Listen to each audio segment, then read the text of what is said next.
Bueno, les invito a abrir sus Biblias al capítulo, a Efesios. Estamos en este día haciendo un repaso de lo que hemos aprendido hasta el momento. Y este repaso me da la oportunidad como pastor de ver lo que hemos examinado juntos y elaborar tal vez áreas que considero necesitan ser enfatizadas dentro de lo que observo en la congregación. Estos días he tenido también oportunidad de pensar en la congregación, las necesidades de muchos de ustedes, etcétera, necesidades doctrinales, deficiencias que tal vez tenemos, etcétera, y estar seguros que el Señor nos utiliza obviamente su palabra para instruirnos. Y es lo que Pablo está haciendo a través de esta epístola. Definitivamente las epístolas escritas en el Nuevo Testamento fueron dirigidas a cristianos. No fueron dirigidas universalmente a cualquier persona que escuche. Y podemos notar que Pablo comienza de esa manera en esta epístola, capítulo 1, versículo 1, donde él dice: Pablo, apóstol de Jesús por la voluntad de Dios, Jesucristo por la voluntad de Dios, ¿a quiénes? A los santos. Obviamente hemos observado quiénes son los santos. Los santos no son San Martín de Porras, San Martín de los Ángeles, San Jacinto de esto, nada. Los santos en el Nuevo Testamento siempre es una referencia a los creyentes, nosotros, los santos. Y en este caso Pablo se dirige a los santos, la iglesia de Cristo, que se reúne o es visible, en este caso, en Éfeso, a los efesios. Pero lo que enseña Pablo en esta epístola tiene aplicación a nosotros, los santos, que estamos aquí en Los Ángeles. Así que vamos a verlo desde esa manera, muy importante de reconocer eso. Creyentes como nosotros, a ellos se dirige, que están en esa ciudad de Éfeso. Creyentes como nosotros, digo, porque a veces pensamos, bueno, los santos del Nuevo Testamento son creyentes como nosotros, con nuestras debilidades, nuestras luchas, el mismo tipo de situación. El hombre y su corazón no cambia, es el mismo. Y todo lo que Dios instruye a través de su palabra al hombre, esté en Éfeso en el primer siglo o se encuentre en Los Ángeles en este siglo, es lo mismo. Las necesidades del ser humano no cambian. La palabra de Dios no cambia de acuerdo a contexto o culturas. La palabra de Dios es verdad, porque Dios es eterno. Su palabra es verdad y tiene impacto y es pertinente para cualquier cultura, para cualquier época, a los santos, a los creyentes. Y eso es lo que estamos haciendo. Pablo se dirige a estos creyentes y noten que en esta epístola pudiéramos dividirla en tres partes. Pablo nos va a decir acerca de quiénes son los santos, nos va a enseñar cómo es que llegaron a ser santos, y en tercer lugar, cómo es que estos santos ahora deben conducirse a la luz de lo que son. Y básicamente Pablo divide su instrucción bajo esas tres rúbricas generales. ¿Quiénes somos? ¿Cómo llegamos a ser lo que somos? Y en tercer lugar, ¿cómo debemos conducirnos ahora que somos santos? Eso, los primeros tres capítulos cubren las primeras dos preguntas. Y los últimos tres capítulos, del 4 al 6, contestan la pregunta: ¿cómo debemos conducirnos como santos? Bueno, ¿cómo llegamos a ser santos? Piensen en eso. Quiero que este repaso sea, como les dije en la primera hora, que sea como un caminar a través de un sendero que ya hemos cubierto, pero regresamos otra vez. Y tal vez no notamos todas las flores, todas las rocas, todos los árboles, lo que hemos visto en la primera vez, pero en la segunda pasada tal vez notaremos algunas cosas. Y quiero hacer hincapié en algunas cositas que tal vez quedaron un poquito no elaboradas, no explicadas, y por medio de este repaso a llegar a hacerlo. Bueno, noten en primer lugar a esta pregunta que cómo es que llegaron a ser santos o cómo es que nosotros llegamos a ser santos. Pablo contesta: no es algo que ellos hicieron, sino que su salvación, ser parte de la iglesia, ser parte de la familia de Dios, no tuvo nada que ver con su actividad de ellos, sino que es el resultado exclusivo de la obra de Dios en ellos y por ellos. Y que eso debe quedar claro en nosotros. Nuestra salvación es de Dios, viene de Dios, es la obra de Dios. Para empezar, noten cómo Pablo se dirige a estos creyentes en el versículo 3. Bendito sea el Dios y Padre de nuestro Señor Jesucristo, que nos ha bendecido con toda bendición espiritual en los lugares celestiales en Cristo Jesús. Ahí comienza todo. Hemos sido bendecidos en Cristo Jesús con toda bendición espiritual. No algunas, no muchas, sino toda bendición espiritual. Todo lo que necesitamos para el desarrollo espiritual de nuestra vida como creyentes y como iglesia ya se nos ha concedido en Cristo Jesús.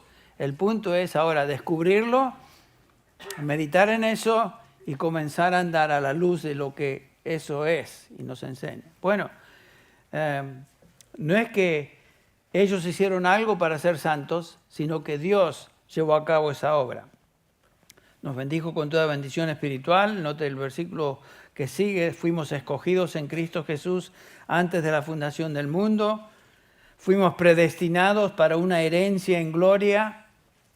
Fuimos sellados con el Espíritu Santo, que es las arras o la garantía de nuestra herencia, dice Pablo, versículos 13 y 14. Y todo eso que con lo cual hemos sido bendecidos en Cristo es para la alabanza de su gloria. 3 veces el apóstol Pablo, noten, usa esa expresión, para la alabanza de su gloria. Versículo 6 del capítulo 1, versículo 12 y versículo 14. Todo es para alabanza de su gloria. 3 veces Dios es el único que puede llevarse la gloria de su obra, de nuestra salvación, porque es de Él. Dios no va a compartir su gloria con nosotros. Dios no va a compartir, como algunos piensan que la salvación es por lo menos 10% nuestra, o 3%, aunque sea 1%, hicimos algo. Dios no va a compartir su gloria. La salvación es de Él, por lo tanto, todo es para la alabanza de su gloria. Que se nos quite de la mente esa noción perversa de pensar de que nosotros hemos contribuido algo a nuestra salvación. Nada. Nada. La obra de salvación es obra exclusiva de Dios. Y la razón que Pablo nos da en esta epístola es porque, noten el capítulo 2, no teníamos ninguna capacidad espiritual para alcanzar salvación o para siquiera venir a Dios. Noten cómo Pablo nos describe en esta pobreza total espiritual en los versículos 1 al 3 del capítulo 2. Estamos repasando, recuerden. Estamos pasando por este mismo sendero y cubriendo algunas cosas que ya vimos, pero quisiera enfatizarlas. Noten nuestra condición antes de ser santos. Él os dio vida a vosotros cuando estabais muertos en vuestros delitos y pecados, versículo 1, capítulo 2, en los cuales también anduvisteis en otro tiempo según la corriente de este mundo. Noten cómo vivíamos. Estábamos muertos espiritualmente. Andábamos según la corriente de este mundo, siguiendo todo lo que el mundo hace, ¿no? Amábamos el mundo, las cosas del mundo. Y que viva la pepa. Hacíamos todo lo que el mundo hacía. Conforme al príncipe de la potestad del aire, ahí está el problema, que el mundo está controlado por aquel que es el príncipe de la potestad del aire. El controlador de este mundo, el diablo, Satanás. Y claro, ahí estábamos todos, siguiendo al diablo y sus seguidores. Y no solamente eso, satisfaciendo los deseos de la carne y de la mente, eso es lo que hacíamos. Y éramos por naturaleza, si lo demás fuera poco, éramos por naturaleza hijos de ira lo mismo que los demás. O sea, el mundo fuera de Cristo está bajo la ira de Dios. No es que Dios está viendo, a ver, bueno, entre todos estos, a ver quién se porta mejor para darle un break ahí, a ver. o quién es uno mejor que otro, para por lo menos considerar eso al final del juicio y ponerlo en la balanza. Nada. Estamos bajo la ira de Dios, espiritualmente muertos. Esa es la condición de todo ser humano fuera de Cristo. Absoluta incapacidad espiritual. ¿Qué hace un muerto? ¿Qué puede hacer un muerto? Absolutamente nada. ¿Por qué? Porque está muerto. Espiritualmente, en el orden del espíritu, es lo mismo. Ahí, la gente vive, son seres humanos, viven, demuestran vida porque están haciendo, pensando, actuando, haciendo cosas, pero en su espíritu están muertos. Vivos por afuera, pero en su espíritu muertos. Por lo tanto, insensibles a las cosas de Dios, incapaces de percibir nada, como veremos en 1 Corintios 2:14. Esa es la condición espiritual de todo ser humano en su estado natural, ahora, hoy. Esa era nuestra condición antes de venir a Cristo. Posiblemente en nuestra audiencia tenemos alguna persona, y aún en la audiencia en Internet, tenemos a personas que no conocen a Cristo, que no son del Señor, no son santos en el sentido de que han sido redimidos. Tal vez son parte de una iglesia, son evangélicos, tal vez hasta cierto punto religiosos, dedicados al coro o dedicados a esto, a hacer cosas, pero si no han sido redimidos, como veremos en un instante, llamados por Dios, están muertos en delitos y pecados, insensibles a las cosas de Dios. Por eso la gente no entiende el Evangelio, porque están muertos, no entienden. Y aún dentro de la iglesia, si se filtran personas que no son cristianas, hay problemas, porque no ven a través de los lentes espirituales, sino que ven toda la luz de su carne, como veremos. Por eso, entre paréntesis, en Grace Church, en español y en inglés también, tenemos tanto cuidado de que las personas que quieran unirse a nuestra iglesia sean, por decirlo así, filtrados, y en un buen sentido de la palabra, pasen por un proceso de entender quiénes somos, qué creemos, por qué creemos lo que creemos, e involucrarse en la iglesia sabiendo qué es Grace Church. Esta no es un agregado de evangélicos, no es la suma de varios que profesan ser cristianos. Esta es la iglesia de Cristo aquí. Estos somos los santos de Cristo, los santos del Señor aquí en Los Ángeles. No exclusivamente nosotros. Estoy hablando de Los Ángeles porque estamos aquí, por lo menos en el condado. Estamos en Sun Valley, creo que es, o Panorama City. Ni sé cuál de las dos es.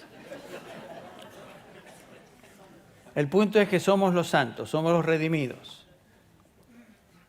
¿Qué puede hacer un hombre para salir, una mujer para salir de su estado de muerte espiritual? ¿Qué puede hacer? Tristemente nada. Nada, absolutamente nada. Y noten la condición que Pablo describe en otros pasajes. Rápidamente me gustaría ver lo que Pablo dice en Romanos capítulo 3, un pasaje que conocemos bien. Esta es la descripción de personas muertas en delitos y pecados. Versículo 10 de Romanos 3 dice, no hay justo ni aun uno. No hay quien entienda. No hay quien busque a Dios. Todos se han desviado. A unas se hicieron inútiles. No hay quien haga lo bueno. No hay ni siquiera uno. Esa es la condición de un hombre o una mujer sin Dios. Y noten que pueden ser religiosos. Pueden ser personas que aparentan tener cierta piedad, pero aquí dice mi Biblia que no buscan a Dios. Tal vez buscan la religión, tal vez buscan ser aceptos delante de Dios por sus obras, sus méritos, lo que sea, pero no están buscando a Dios, porque Dios se ha revelado en su palabra a través también de su Hijo Jesucristo. No están buscando al Dios de la Biblia, están buscando otro Dios. Bueno, Pablo nos dice claramente, por ejemplo en el versículo 18, no hay temor de Dios delante de sus ojos. Ese es el ser humano sin Cristo, el ser humano en su condición natural.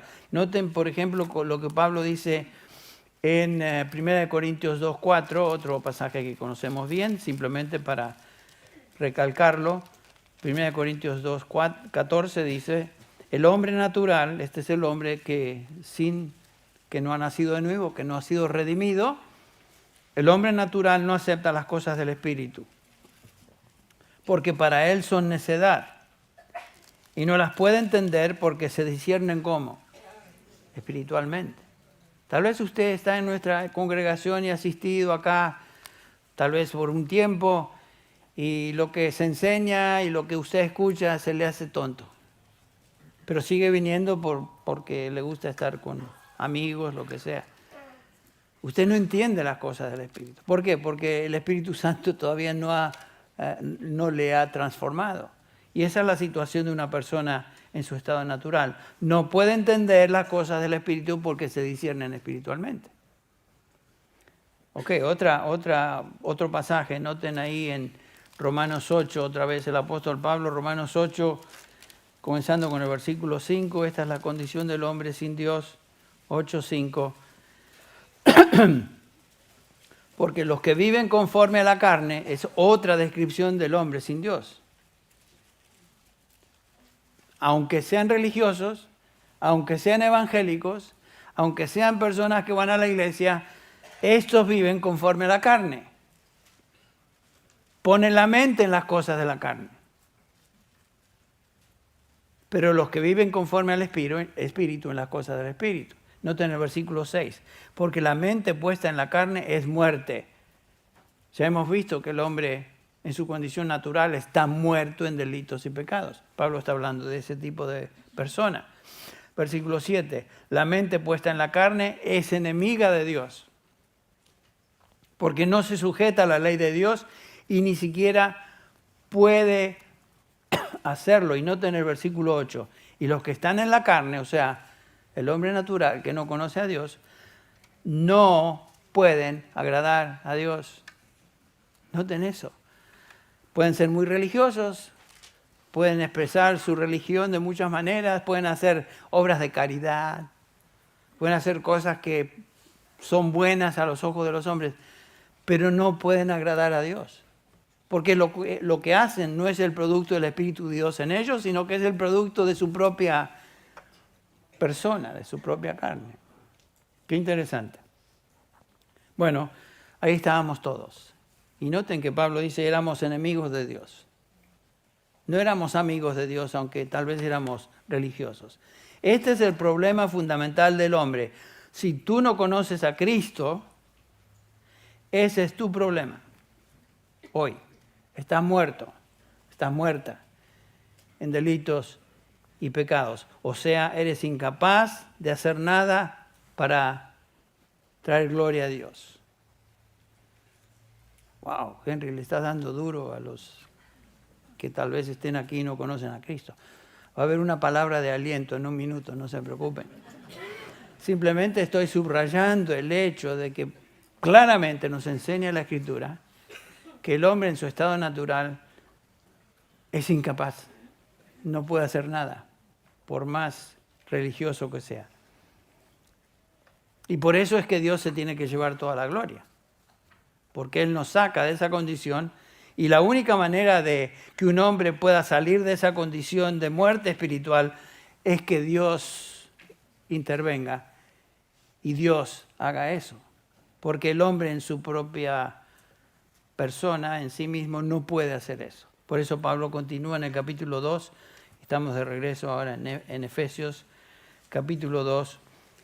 Después de haber descrito nuestra condición espiritual del 1 al 3, dice Pablo, pero Dios, que es rico en misericordia, por causa del gran amor con que nos amó, noten que ahí comienza todo el amor de Dios, aun cuando estábamos muertos en delitos, nos dio vida juntamente con Cristo, por gracia habéis sido salvados. Dios tuvo que intervenir y darnos vida a nuestra condición en la cual nos encontrábamos, porque solo no podíamos hacer nada. El único que intervino, y de hecho el único que hizo algo al respecto, fue Dios. Conclusión, lo que Pablo está enseñando.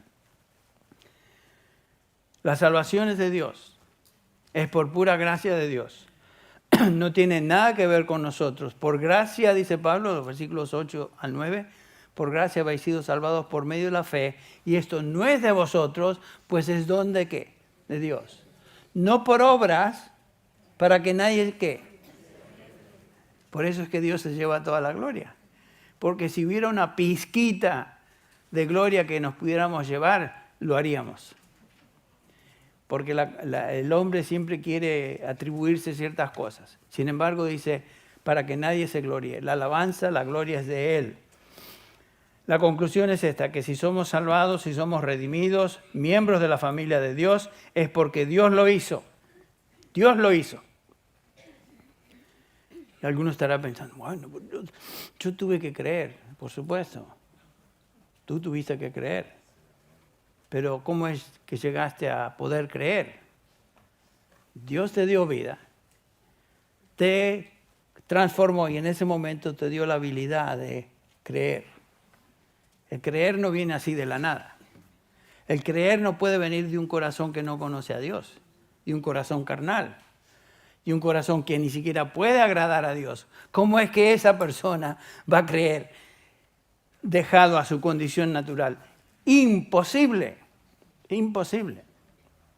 Bueno, para concluir, Pablo dice en el versículo 10 del capítulo 2, resume todo esto, porque somos hechura suya. Somos hechura de Dios. Obra maestra de Dios. Creados en Cristo Jesús para buenas obras, que Dios preparó de antemano para que anduviésemos en ellas. Entonces, todo en la salvación de sus santos es obra maestra de Dios. La iglesia es la obra maestra de Dios. Me refiero a la iglesia de Cristo, la iglesia verdadera. Entonces no podemos darnos ningún crédito.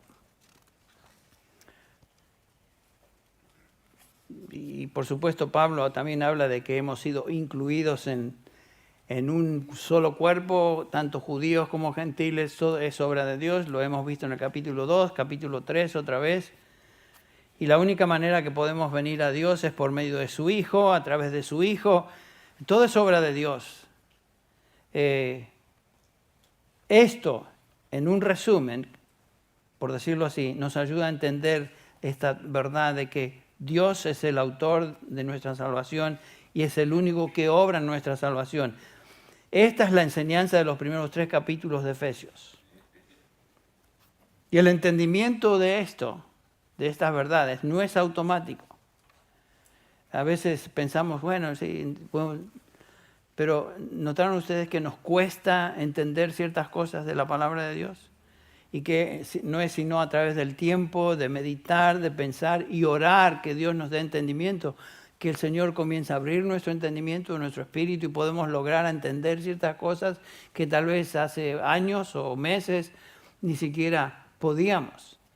Pero el Señor está llevando a cabo esa obra de transformación.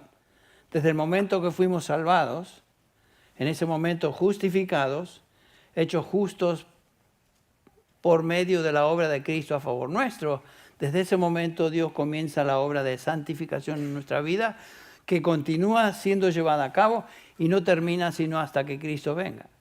Por eso Pablo dice, el que comenzó la buena obra en vosotros, la perfeccionará hasta el día de Jesucristo. Y eso es lo que el Señor está llevando a cabo. Bueno, eso en general es el resumen de lo que Pablo enseña en los primeros 3 capítulos. Ahora, en los capítulos del 4 al 6, Pablo enseña acerca de lo que los santos, o sea nosotros, los creyentes, debemos hacer a la luz de lo que Él ha hecho. Y eso comenzamos a considerar unas semanas atrás. Fue tanto tiempo atrás que ya ni nos acordamos, ¿verdad? Algunos de ustedes ni se acuerdan dónde está Efesios, ¿verdad? Están en el Nuevo Testamento, está aquí. Bueno, estos capítulos describen la respuesta de los creyentes a la luz de su salvación. O sea, Pablo comienza a hablarnos de esta expresión que él define en el versículo 1 del capítulo 4. Noten, capítulo 4, versículo 1. Yo pues, prisionero del Señor, os ruego que viváis de una manera digna de la vocación o el llamamiento con que habéis sido llamados. Andar de una manera digna. Andar tiene la idea de caminar, es una conducta diaria, es un estilo de vida. Pablo está hablando de el estilo de vida de un cristiano, que caracteriza a un cristiano es este. Es un andar que tiene características particulares que se describen en los versículos que siguen hasta el final del libro, pero me interesaría otra vez enfatizar esta expresión, andar dignamente. Perdón, ¿qué quiere decir eso de andar dignamente? ¿Qué quiere decir esa palabra digna o dignamente? Lo hemos visto. El primer significado de digno o dignamente quiere decir equilibrado, del mismo peso. Y por supuesto Pablo está hablando o dando la imagen de poner algo sobre una báscula a un lado de la báscula que debe ser de igual peso al otro lado. Y la idea es que debe existir equilibrio entre lo que creemos, nuestra doctrina, y lo que practicamos, nuestra conducta. Debe ser equilibrada. Hay creyentes que les gusta enfatizar doctrina y se olvidan de la práctica. Eso es totalmente desbalanceado. Hay otros que les gusta, no hablemos mucho de doctrina, la doctrina divide, hablemos de práctica, lo que sea práctico. Bueno, eso también es otro extremo, eso no lleva a nada. La doctrina sin práctica es ortodoxia muerta. Es la condición, por ejemplo, de los fariseos que el Señor Jesús describe en Mateo 23:3, cuando los fariseos se sientan a dar la enseñanza acerca de la ley. Jesús dice, hagan lo que les dicen, pero no hagan conforme a sus obras, porque dicen y no hacen. O sea, son ortodoxos en su enseñanza bíblica, pero son totalmente incoherentes con su conducta de esa enseñanza. Dicen y no hacen. Esa es la descripción de una persona que le encanta la doctrina, le encanta todo lo que es la verdad bíblica, pero no vive de acuerdo a esa verdad. Dice y no hace. Bueno, en segundo lugar, hay creyentes que les gusta mucho la práctica y, por supuesto, solamente práctica lleva a un imbalance total, porque la práctica sin doctrina bíblica nos lleva a aberraciones, nos lleva a emocionalismo, nos lleva a nociones erradas o falsa enseñanza. Y noten el balance que desde el comienzo nos hace notar la Escritura. La primera iglesia cristiana en Jerusalén se dedicó desde el inicio, capítulo 2, versículo 42, se dedicaban continuamente primero a la enseñanza de los apóstoles. O sea, la doctrina es la base de lo que uno practica. La doctrina siempre viene primero, antecede a la práctica. Se dedicaban continuamente a la doctrina de los apóstoles. En otras palabras, tenían que saber cómo conducirse a la luz de lo que Dios reveló en su palabra. Esa es la idea. Muy bien. El primer significado de digno es equilibrado. Ok. El segundo significado aquí que vemos es apropiado. Digno quiere decir apropiado también. El andar práctico de nuestra vida cristiana debe ser apropiado con lo que profesamos. No debe ser chocante. La idea es de adornar con nuestra conducta lo que profesamos como doctrina. ¿De qué vale que usted me diga, yo soy cristiano y soy muy fiel a la palabra y lo que dice la palabra, pero notamos que en tu hogar tú eres un desastre y tratas a tu familia como si fueran quién sabe qué, no estás siendo acorde ni estás adornando con tu conducta lo que dices es tu profesión, dices es tu credo, es tu creencia. Pablo se dirige a Tito en Tito 2, es una ilustración. Y le dice acerca de los creyentes bajo su liderazgo, por supuesto Tito era pastor, y les dice, comenzando con el versículo 7, presentándote tú, hablándole a Tito, en todo, como ejemplo de buenas obras en la enseñanza, mostrando integridad y seriedad. Versículo 10, bajen la vista al versículo 10.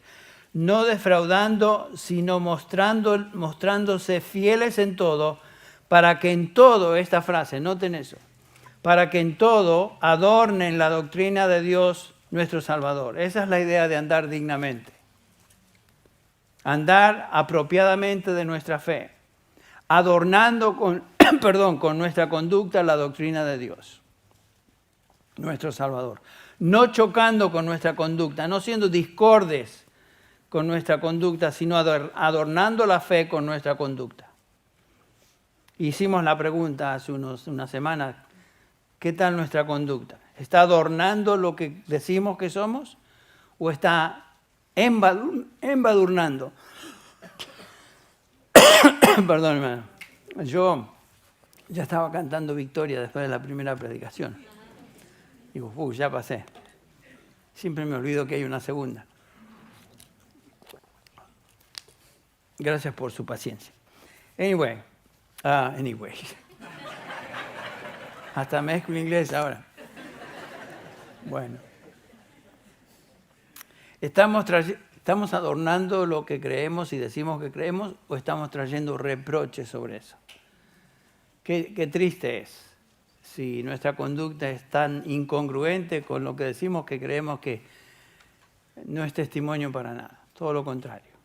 Bueno, Pablo dice, ruego que viváis, y este es el mandamiento general, que viváis de una manera digna, o sea, conforme al llamamiento o vocación con que habéis sido llamados. ¿Cuánto tiempo tenemos? O tenemos un tiempito. ¿Qué es eso de llamamiento? Es una doctrina muy importante que debemos entender como creyentes. Noten que Pablo nos hace ver que ser cristiano, nos dice Pablo, es equivalente a ser llamado. Y esto es muy importante. Os ruego, hermanos, que andéis conforme al llamamiento con que habéis sido llamados. Hemos sido llamados a esta doctrina, a esta posición. El cristiano no es una persona que simplemente decide un credo, decide seguir a Cristo. El cristiano nunca se describe en el Nuevo Testamento como alguien que tomó una decisión de seguir a Cristo, una decisión de seguir un credo cristiano, o alguien que decidió como vocación ahora hacerse cristiano. No es la manera que el Nuevo Testamento presenta a un cristiano. Un cristiano se presenta siempre en el Nuevo Testamento como alguien que fue llamado por Dios a salvación. No es que él decidió. Mi decisión de seguir a Cristo no me hizo cristiano. Lo que me hizo cristiano fue el llamado de Dios que me llevó a vida y yo procedí en creer ese evangelio, creer el evangelio de Jesucristo. Pero fue el llamado de Dios que dio ímpetu a todo. Nadie que es cristiano redimido o es cristiano redimido a menos de que Dios le haya llamado. Ahora, ¿qué es este llamado? Rápidamente. El Nuevo Testamento nos da dos tipos de llamados, o dos ideas de esta palabra llamar. Primero hay un tipo de llamado general externo que se extiende a todo hombre por medio del Evangelio, por medio de la predicación del Evangelio. Ese es el llamado que todo predicador y todo evangelista proclama a través de su predicación. El llamado a creer el Evangelio. Ir por todo el mundo y hacer discípulos. Cree en el Señor Jesucristo y serás salvo. Ese es un llamado general. Jesús habló de este llamado cuando dijo estas palabras. Muchos serán llamados, pero pocos escogidos. Hay un llamado que es general, un llamado que es universal. Pablo habla de este llamado universal cuando está dirigiéndose a las personas que le escuchaban ahí en Atenas, capítulo 17 de Hechos, y les dice en el versículo 30, por tanto, habiendo pasado por alto los tiempos de ignorancia, Dios ahora declara a todos los hombres en todas partes que se arrepientan. Ese es el mensaje del Evangelio general. Ese es un llamado a creer. Y cuando oyeron estas cosas, ¿qué sucedió? Algunos se burlaban, otros dijeron, te escucharemos otra vez acerca de esto. Y es siempre lo que pasa. No todo ser humano que es presentado con el Evangelio y la predicación del Evangelio se le hace abierta o se extiende a él, va a creer. Hay un llamado general, y este es el llamado que Pablo está describiendo acá, es el llamado de creer el Evangelio, pero también la Biblia nos enseña, particularmente el Nuevo Testamento nos enseña que existe otro llamado, que es un llamado interno, un llamado interno de Dios en el corazón de la persona que Él llama, que resulta en salvación. Ese es el llamado de Dios, del Espíritu de Dios. Es un llamado eficaz, es un llamado poderoso, es un llamado a salvación, y este es un llamado al cual los que son llamados responden en fe y reciben salvación. Simplemente como ilustración, pensemos lo que el Señor Jesús nos enseña en el capítulo 6 de Juan. Vayan ahí conmigo un segundito. Capítulo 6 de Juan.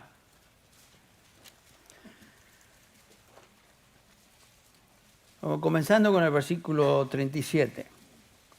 Este es Jesús el que habla y se dirige a estos judíos que no creían en Él. Capítulo 6 de Juan, versículo 37. Todo lo que el Padre me da, vendrá a mí.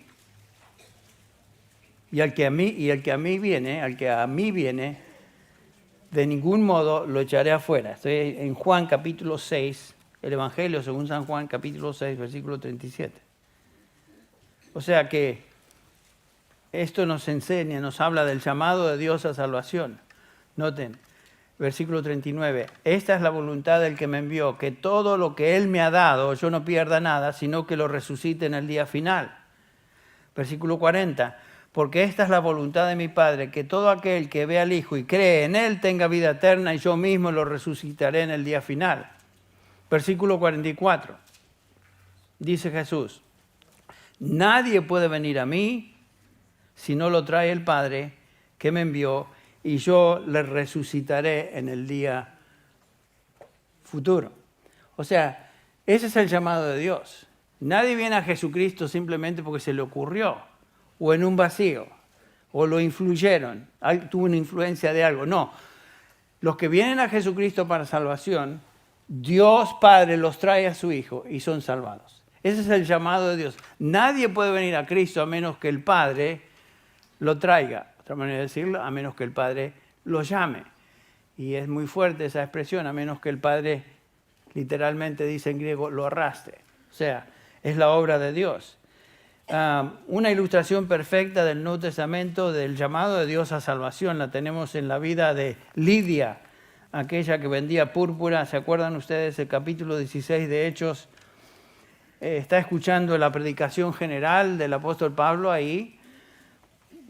Se encontraba cerca de la ciudad de Tiatira, vendedora de púrpura que adoraba a Dios y escuchaba la palabra de que Pablo estaba predicando acerca del Evangelio.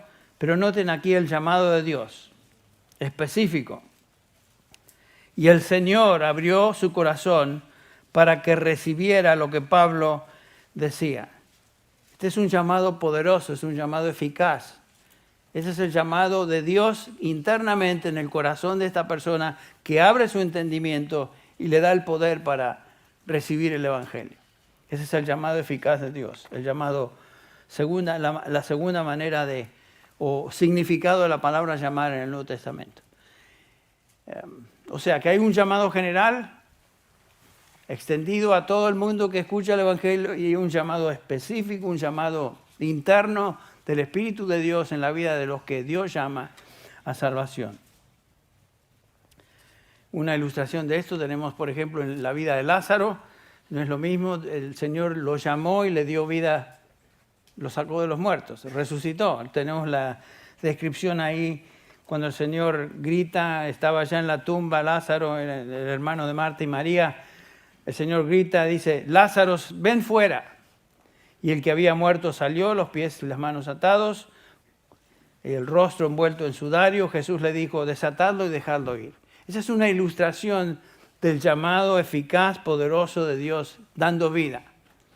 Nosotros todos somos una raza de hombres y mujeres que estábamos espiritualmente muertos hasta que Dios nos llamó y nos dio vida. No fue hasta ese entonces. Pablo dice que estábamos muertos y Él nos dio vida. Dios da vida espiritual por medio de un llamado interno. Hasta ese momento Dios no nos interesaba. Obediencia a Dios y su palabra no era importante para nosotros. Vivíamos haciendo lo que queríamos, aunque tal vez éramos religiosos, aún evangélicos. Pero la razón que fuimos salvados es porque Dios nos llamó. Él nos dio, Él nos dio vida. Si no hubiera sido por la obra interna del Espíritu Santo llamándonos a fe y salvación, nosotros nunca hubiéramos venido a Cristo Jesús. El Nuevo Testamento hace claro que nuestra regeneración vino como resultado del llamado de Dios, el llamado de Dios a salvación. Dios llama, da vida y creemos. Es algo que ocurre instantáneamente. Bíblicamente, entonces, ningún pecador, abandonado a su condición natural de corrupción moral y espiritual, tiene la capacidad de venir a Dios para salvación, a menos que sea llamado por Dios a salvación, sea llamado por Dios a vida eterna y reciba la capacidad de creer el Evangelio y arrepentirse. Es la obra de Dios. Los que están en la carne, dice Pablo, no pueden agradar a Dios, a menos que Dios intervenga. Ahora, algunos de ustedes tal vez han venido aquí y estén pensando, bueno, yo entiendo, estoy siendo confrontado con la palabra, entiendo que soy pecador, entiendo que necesito a Dios, entiendo que necesito salvación, pero no sé ni cómo llegar a ese punto.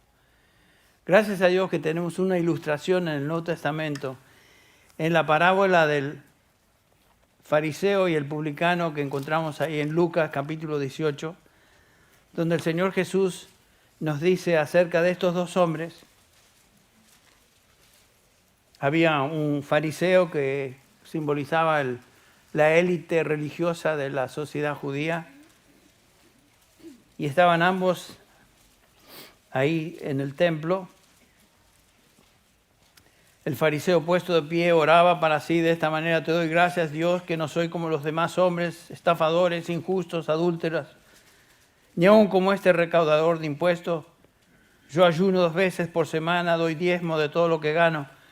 Y hacía alarde de lo que él hacía, de lo que él hacía para la salvación. Pero el recaudador de impuestos o el publicano, de pie a cierta distancia, no quería ni siquiera alzar los ojos al cielo, sino que se golpeaba el pecho diciendo: Dios, ten piedad de mí, pecador. Tal vez alguna persona en este lugar o los que escuchan por internet se encuentran en esa condición, como este publicano, que no sabe qué hacer, sabe que necesita perdón, necesita salvación, pero no sabe cómo hacerlo. Y el Señor Jesús nos dice que uno puede venir a Dios reconociendo el pecado y simplemente diciendo: Señor, aquí estoy, no puedo hacer nada, sé propicio a mi pecador. El Señor Jesús también nos enseña que venid a mí todos los que estáis trabajados y cargados, que yo os haré descansar. Si tú estás cargado, trabajado por tu pecado, si te sientes bajo el peso de tu pecado, si estás hastiado de tu vida, como la has llevado hasta el momento, y has estado dominado por tu carne, por el pecado, y deseas ser librado de eso, Señor Jesús te dice hoy: venid a mí todos los que estáis trabajados y cargados, que yo os haré descansar. Está hablando del descanso de vida eterna, el descanso espiritual. La invitación es: ven al Señor hoy, así como ese recaudador de impuestos, simplemente reconociendo tu condición, golpeándote el pecho interiormente, diciendo: Señor, aquí estoy delante de ti, sálvame, te ruego que me salves, es todo lo que puedo hacer. Y el Señor Jesús dice: el que a mí viene, no lo echo afuera. El Señor jamás echará fuera a una persona que viene contrita de corazón, reconociendo su pecado y simplemente diciendo, Señor, sálvame. O sea, nadie puede venir a Dios para salvación a menos que Él lo llame. Lo hemos visto. Es la obra de Dios. Pero somos responsables delante de Dios. Y si Dios está causando en ti ese reconocimiento de pecado, ese deseo, esa añoranza de ser salvo, esa es la obra de Dios en tu vida. Y si tú vienes a Cristo Jesús y le reconoces como Señor, como Salvador, crees en Él, crees que es el único Salvador, porque Él dijo, yo soy el camino, la verdad y la vida. Nadie viene al Padre sino por mí. Si crees en este Señor Jesucristo, tendrás vida eterna. Y puedes salir en esta mañana de este lugar sabiendo que eres uno de los llamados, uno de aquellos que el Señor ha llamado a salvación. Pero cada uno de nosotros debemos responder en fe a lo que el Evangelio nos enseña. Esa es la obra salvadora de Dios, es la obra de Dios, sin duda, pero es la obra de Dios en nosotros a través de Jesucristo por medio de la fe. Vamos a orar para terminar. Vamos a cantar un himno que nos ayuda, una estrofa de un himno que nos ayuda a enfocarnos en esta realidad y continuaremos con Efesios la próxima vez. Vamos a orar. Padre Celestial, delante de ti estamos en esta mañana, reconociendo que la obra de salvación es tuya de un principio a fin, que tú eres el único que puede transformar un corazón de una persona que está muerta en delitos y pecados. Tú lo hiciste en nuestra vida, en cada uno de aquellos que somos tus hijos hoy. Y Señor, pedimos a favor de personas en medio nuestro que aún no te conocen, personas, Señor, que están siendo confrontadas con tu verdad, con tu palabra, se dan cuenta de que no tienen salida, están hastiados de su vida como es, necesitan salvación. Señor, te pido que tú toques la vida, el corazón de muchos de estos. Y Señor, que les des la capacidad de arrepentirse y poner su fe en el único que los puede salvar, que es el Señor Jesucristo. Gracias, Señor, por la oportunidad que tenemos cada domingo, cada vez que abrimos tu palabra, de presentar el Evangelio de Jesucristo, aquel que es el único camino y la verdad y la vida para aquellos que desean salvación. Tú eres, Señor, el único que nos puede salvar y lo reconocemos. Y pedimos en esta mañana que tú hagas esa obra una vez más. Que, Señor, haya, como dice tu palabra, haya gozo en los cielos por un pecador que se arrepiente. Señor, pedimos esto, no en nuestros méritos, sino en los méritos preciosos de Cristo Jesús, nuestro Salvador. Amén.